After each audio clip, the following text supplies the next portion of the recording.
नमस्कार दोस्तों, आपका फिर से स्वागत है लैंग्वेज ज्ञान में। और आज हम नई ऑडियो बुक के साथ हैं जिसका नाम है बीरबल की सूझबूझ, और जिसके लेखक हैं संजय गुप्ता जी। इसका श्रेय पूरा उन्हीं को जाता है।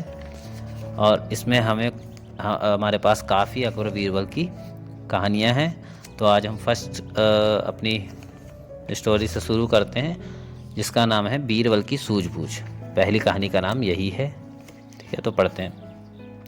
एक दिन की बात है कि एक बूढ़ी स्त्री अपनी विधवा बहू के साथ बादशाह के दरबार में सहायता के लिए पहुंची। उसने बीरबल से बताया, मेरा बेटा 30-20 साल तक शाही सेना में सेवारत रहा। कुछ दिन पहले युद्ध हुआ, उसमें मेरा बेटा शहीद हो गया। उसकी मृत्यु के पश्चात हम बेसहारा हो गए। आप हमारी कुछ सहायता करने का कष्ट करें। बीरबल ने उसे आश्वासन देते हुए कहा, निश्चिंत रहो, हमारे बादशाह बड़े रहमदिल, दयालु और वंदा परवर हैं। वे तुम्हारी सहायता अवश्य करेंगे। तुम बस वैसे ही करती न जाना जैसे मैं कहूँ। तुम कल दरबार में सही वक्त पर पहुंच जाना। अगली सुबह बुढ़िया अपनी बहू के साथ दरबार में पहुंची। उसने बादशाह से अर्ज की और अपने शहीद बेटे की तलवार भी दिखाई। उसने बादशाह से कहा, जहाँ पना मेरे बेटे ने कभी भी जंग में मुंह नहीं फेरा। उसने इसी तलवार से बहुत सी लड़ाइयाँ लड़ी हैं। अब हजूर, इस तलवार को आप अपने शस्त्रों में स्थान दीजिए। अकबर बादशाह ने कहा, लाइए, दिखाइए यह तलवार। स्त्री ने वह तलवार बादशाह को दे दी। अकबर बादशाह ने तलवार का ध्यान से जायजा लिया। यह तलवार पुरानी और जंग लगी थी, इसलिए बादशाह ने सोचा, यह मेरे किस काम की है।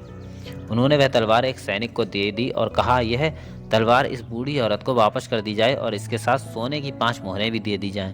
बीरबल ने जब सुना कि केवल 5 मोहरें, तो उन्हें धक्का सा लगा। फिर बादशाह से कहा, आलम पनाह, क्या मैं यह तलवार देख सकता हूँ? उसके बाद बीरबल ने तलवार अपने हाथों में ली और उसे गौर से निखरा परखा, उल्टा पुल्टा कर जायजा लिया और फिर चुप हो गए।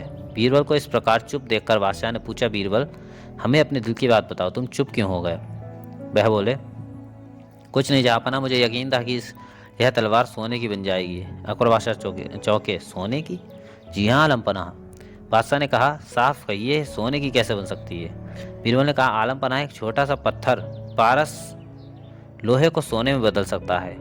मैं तो इस बात से बहुत हैरान हूँ कि आपके हाथों में आने के बाद भी यह तलवार साधारण सी लोहे की क्यों रह गई। बादशाह साहब समझ गए थे कि बीरबल क्या चाहते हैं। उन्होंने तुरंत ही इस स्त्री को तलवार के वजन के बराबर सोना देने की आज्ञा दे दी। दोनों गरीब स्त्रियां सोना लेकर अकबर और बीरबल का आभार व्यक्त करती हुई, दुआएं देती हुई वहां से चली गई।